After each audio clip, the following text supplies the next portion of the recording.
Assalamu alaikum. Why is there confusion over the announcement of the first crescent of the moon?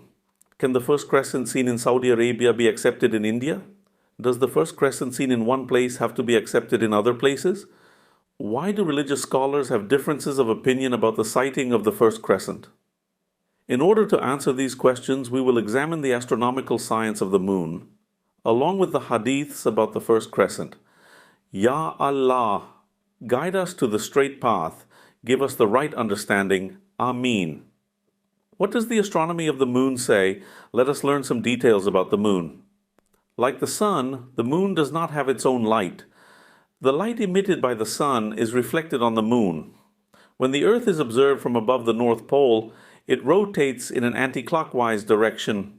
Because of this, when viewed from Earth, the sun appears to rise in the east and set in the west. Similarly, the moon moves in a slightly elliptical orbit around the Earth in an anti-clockwise direction.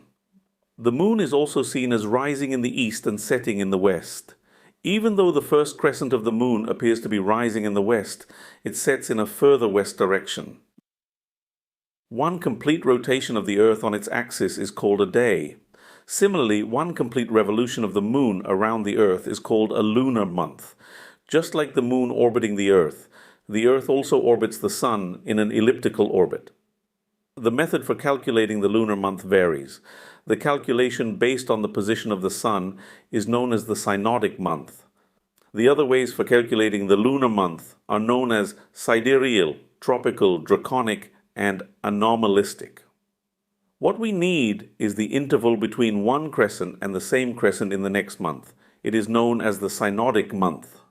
The month of reckoning in other methods is beyond our study.